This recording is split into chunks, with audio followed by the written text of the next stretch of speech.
It's finally here. Pulp Fiction by Chicago Gaming Company in conjunction with Raw Thrills. Now, let me just make the point. This is not my game. This is actually a prototype model. It's a test model that's been sent over early for us to review, for us to play. And this is courtesy of Pinball Heaven, who are the channel sponsors. And I'm eternally grateful to Phil over at Pinball Heaven for sending this down, to allowing me to unbox and unpack this.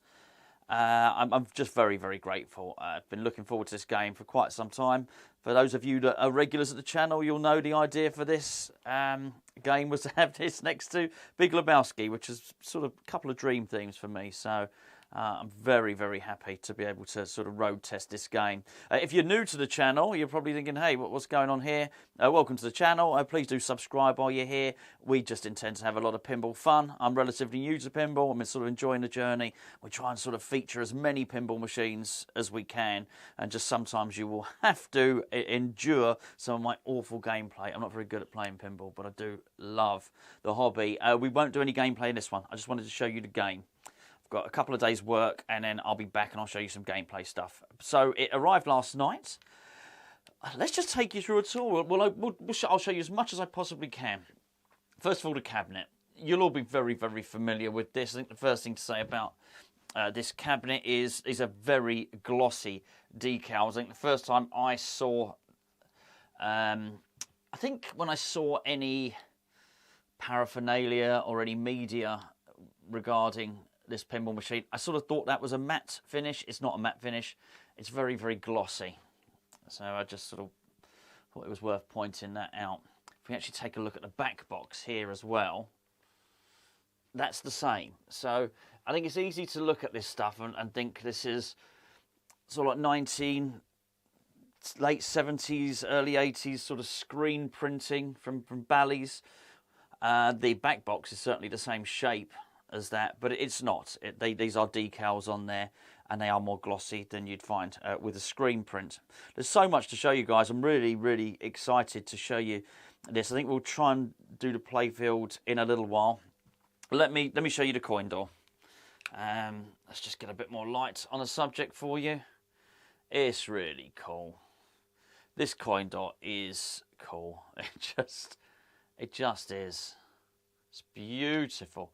Now, as you're looking at this Pulp Fiction, I can see that looks a bit washed out on the camera. Let me turn it down. That's more what it's like in real life. So, but obviously I can see the coin door really well. It's a rich sort of red and the sort of colours you'd expect to see Pulp Fiction. So the camera's not doing that justice at the moment. Ezekiel 25:17. That's the path of the righteous man, as I'm sure you don't need me to tell you. Beautifully made. It's very, very thick metal. I'll open that up in a second and show you. Of course, I know what you want to see more than anything. The twanger test, and it is a fine twanger. Oh my words! It's like being shot by a gun. As Conor McGregor over there, he can't believe it. He cannot believe how good this machine is. Let's show you inside.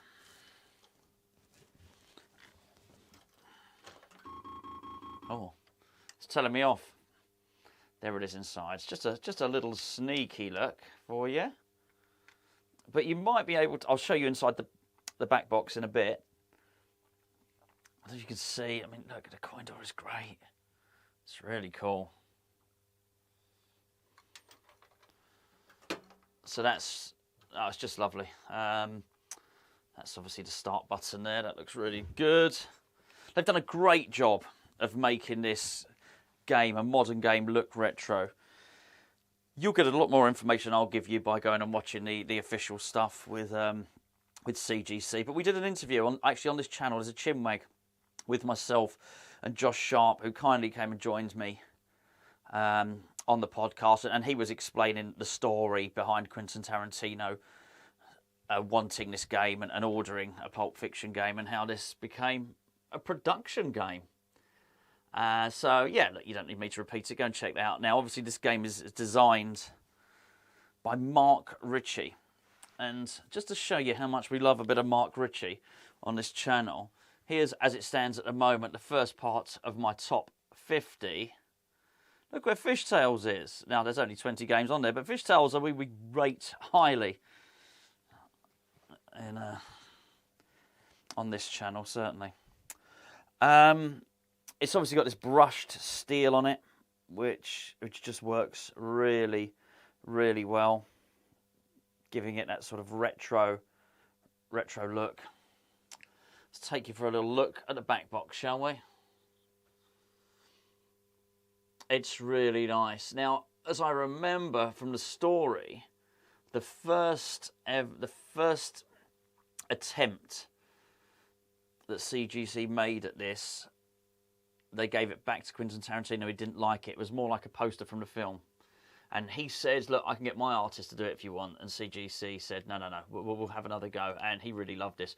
So I believe Tarantino was a real driving force behind this game having that retro look about it.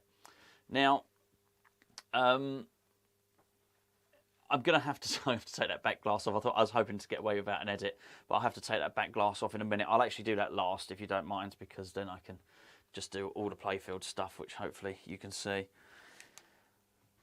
Now, I did upload a video recently with Pulp Fiction, but I mean, I was on location, and you're always hurried. You're always under pressure for time when you're on location. So now we get a really good chance to have a look at the game.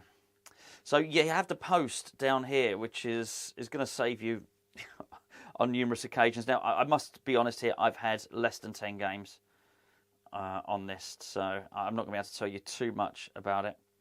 But you can already see. So the inserts, I've got to say, the inserts are very, very basic, but they work. I mean, you know, the shoot, again, is a great one. Divine Intervention, which is obviously your ball save. What a great name for it. So there's obviously lots of homages to the film here. The Cast Chaos. I believe the Cast Chaos is when you collect all the cast members there. Don't place too much on that. Over the next few days, I'll be releasing more footage, and as I learn more, I'll certainly tell you more. And we've got quite an exciting tutorial coming up on this. It won't be me playing the game, don't worry. We've got an exciting tutorial coming up on this game. Pawn Shop Panic, Briefcase Boogie, got the roll scene. I really enjoy the roll scenes on this. That's one of the first things I sort of got into playing it there. Let me just turn that. There's the watch that gets stuck somewhere where the sun don't shine. Let's put it that way. Christopher Walken. And we've got a magnet there, and the magnet works really well. So you don't just use this sort of for the watch mode. The watch mode is one of the roll scenes. This target and this magnet are used in other parts of the game, which is really cool. This thing here is really nice. So the ball will get spat back at you from here where it says heads up, but that will flash, giving you the heads up that the ball's going to get spat out. It seems to it tends to go to this flipper here, which is again is really cool. There is the there's some debate about this. Now we think this is the Royale with cheese, but now which would make sense. But some people are saying the shape of it is more like the Big Kahuna Burger. I don't know. See, the Big Kahuna Burger area is actually up the other end of the game. But that's really cool. That's really cool. There's another target just down there, just to the left of it. I think to probably say first impressions of the game, it's very, very well built, as you expect from CGC. You have to wait a long time for these CGC games at the moment. I don't know what's going on. I don't know what's happened. I seem to remember them getting some of the remakes out quicker than this. The Attack from Mars and Monster Bash and whatnot seem to be produced far quicker now. They've struggled with production, I think, in terms of manufacturing games in a timely fashion. They've struggled with Cactus Canyon, and they've struggled with this. It has been a wait. But what I would say is you are waiting for these games, but they do make a very, very good pinball machine. And I think in this one, I do like to separate the two. I think here you have a good pinball machine and a great game, or a great pinball machine and a good game, whatever. This is a real contender, and I got to say, I think we're actually sport for choice. I'm certainly sport for choice in terms of testing these machines and filming these machines. To have something as well built and as brilliant as Elton John in here recently, and then having this in, which is also equally well built, And as you'll know, one of my favourite games is Big Lebowski, which is I'm lucky enough to have one of those, and it's just brilliantly made. And I think you're now seeing some, I would go as far as say epically created pinball machines. The standard is so high, and it's really there for everybody else to match. This is this is the pawn shop. As you can see here, there's a ball lock there for one of the multi-balls. You'll see the 3 green lights as you lock each one. That gets locked in. You can probably see the GIMP targets. I hope you can see that there. Hopefully you've got enough light. You knock all 3 down there, and then that activates that as a ball lock. You can still hit the ball down there without the targets being down, but for you to work your way towards the pawn shop multi-ball, all 3 targets have to be down. This is quite a cool thing because this is like a drive faster part, but that's the finishing shot for the drive faster. I'm not going to go too far into the rules. I don't fully understand them, but just from what I've learned so far. The other multi-ball is from here, which is the Boogie Briefcase. And a sort of inline standard drop targets, which you'll all be familiar with because, well, most people watching this have probably been playing pinball longer than I have. So you'll see through there, you knock all those down, and then what will happen is the ball will jump up through that wire form and then go around. So it will go past Jules's head, who's wielding the gun there, and it will pop out right by Vincent. And the idea is that the balls lock inside the case. That case opens and it shines a beautiful gold hue with whatever you may think is in the case, be it whatever. There was lots of speculation. Was it Marcel Wallace's soul or anything like that? Who knows? But that's a different multi-ball, and you can actually see just under the briefcase there are again 3 lights which denote how much progress you've made towards that multi-ball. Worth pointing out, just behind the pawn shop, you may not have seen this, I don't know how much of the game you've seen, they bring out the GIMP. But actually, I think they've quite cunningly managed not to say GIMP. In the same way, if you look to the left of the briefcase, look at the plastic there, it actually says a bad mott foo. So they've not actually said what it is. And quite right too. I've got to try and play this in front of my children. I do believe there is an adult mode and a family-friendly mode. Just while we're looking at this, I'm just spotting things all the time. It cost a $5 shake. Remember the $5 shake? $5 shake. And you do think when this was made, this film, I'm talking about the film here. So it was in the 90s, this film. A $5 shake in the 90s. I do sort of share their surprise at that. Because actually I was in Five Guys, which is so expensive. They've got Five Guys in the town near me. And only recently I had to pay almost £6. Almost £6 for a milkshake. And I thought, hold on. My rant sounded rather familiar. What a great film.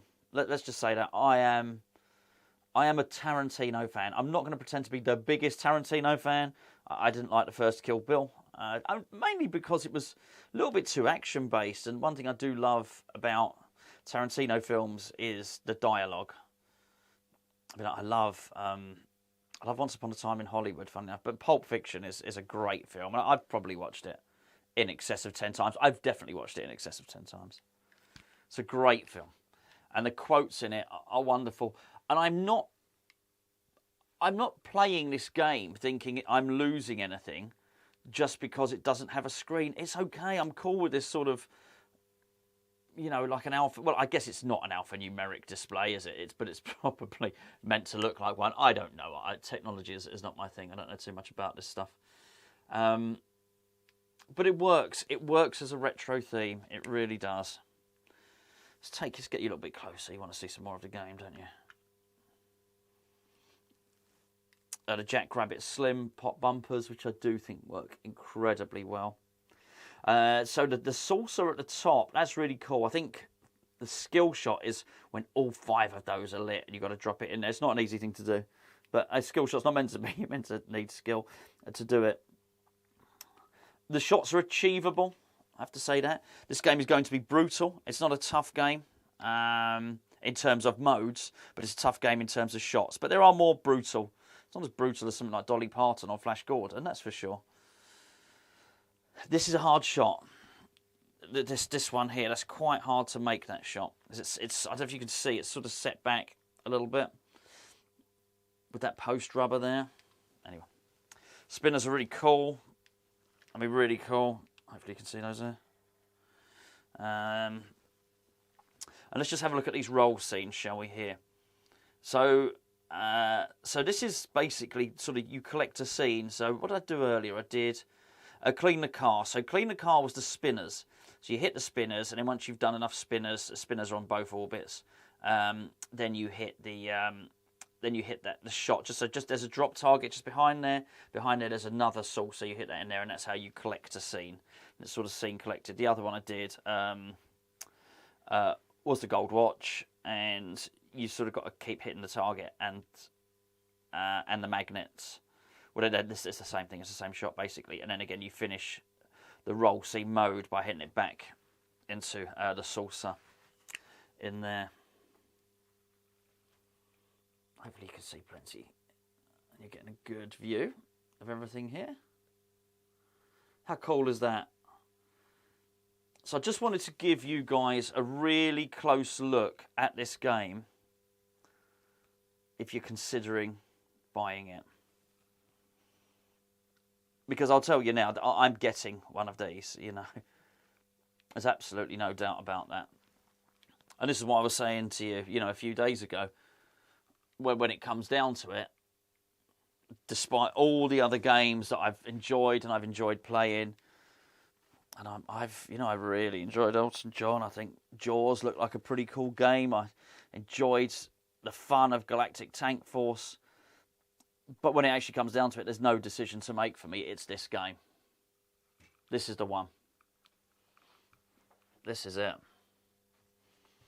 Right, what I'll do now is, maybe you want to see the apron card, actually. Sorry, I should. Hopefully you can see that without too much glare on it. Let me try and move that there. Sorry. Hopefully you can see that. And I'll just show you this side here. Sorry there's no gameplay today, guys, but I've actually I've got, as many of you know, I sort of work in football, and there's quite an important game today. And it's something called Transfer Deadline Day. So if you're in the States, I really appreciate everybody in the States that watches these videos, by the way. I really do. And you know, people over in Australia are watching, and people in Canada are watching. I think it's magnificent. I can't thank you enough. But yeah, in the UK, in football, in soccer, as we call it here, it's the last day for player trading, so it's a really busy day for me and what I do for my job. And my team has also got a match tonight, so yeah, work calls. So much as I'd like to be able to do lots of, well, not just, I'd actually love to be spending the next 2 days playing Pulp Fiction. I'm not going to be able to. I've got to do some work. Anyway, before I go, I'm just going to pause the video, and I'm going to take that back glass out. I'm just going to show you inside the back box. So, back glass off. The first thing you're going to notice is that there's LED strips. There they are. I've turned them off because there's just too much glare when you're trying to record it. Maybe they are alphanumeric displays. I don't know what they are. They're definitely going to be LED lights in there, though, aren't they? So, but it's cool that there's definitely a sort of retro element to it. Despite all the technology, it's still, you know, it still looks like a classic old machine. As I say, I do point out that this is a prototype model. Look at this here. I think this is cool. I don't know why. I just like this. That's nice. Feels nice. Nice little action on it. Let's open it up. And there you have it. I mean, realistically, there's probably no need. There's probably no need for these big back boxes anymore. But we wouldn't get those lovely back glasses if that was the case. There's the back of it there. Now, obviously, I've put the bolt in. I put the back box bolt in there. Actually, the catch on the back of it is one of the most secure catches I've ever seen on any pinball machine, but I'd always put the Backbox bolt in there, of course, and I'd advise anybody to do the same. It's also worth noting, you can probably see just in the bottom left, there's some Ethernet cables in there. One thing I did notice is in the back of the machine, right, just next to where you put the power in, actually on the other side, there's an Ethernet port, which I think is a magnificent idea. It's going to allow me, or particularly when I get it, to plug this thing into the Ethernet, into the internet via Ethernet, as opposed to Wi-Fi. I think that's very important, and I really like that, particularly for software updates and anything else it needs. I think that's really, really cool. And there you have it, guys. I've tried to show you as much as I can on Pulp Fiction. If there's anything you would like to see, if you think I've missed anything, and as maybe you're considering buying these, and you want to say, oh, hi Gonzo, can you show me this part of the spinner or this part of the ramp, or there's no ramps, but you know what I mean. Is there anything you want to see because you're considering buying one of these? Let me know. Maybe it's under the Playfield or something like that. I'm more than happy to do so. More than happy to try and help you guys make the right decision if you're considering purchasing a pinball machine. There's so much to choose from. So many good games now. So many really, really good games. And this is one of them. Anyway, thanks for watching. I really do appreciate it. Keep an eye out the next couple of days on the channel. I'll be uploading more Pulp Fiction stuff. We've got some Godfather videos to come as well. And yeah, a little bit cheeky. If you do fancy trying to help support the channel, there is a donation link far down. It's pretty far down in the description. So yes, there's no obligation to at all, but it certainly helps out here and helps me buy things like that ridiculously big light there, which I found to be very, very useful in terms of filming the pinball machines. As ever, thanks so much for watching the channel. Hopefully you've all enjoyed seeing this Pulp Fiction video, and I promise you the next time I upload I'll be showing you a bit of gameplay.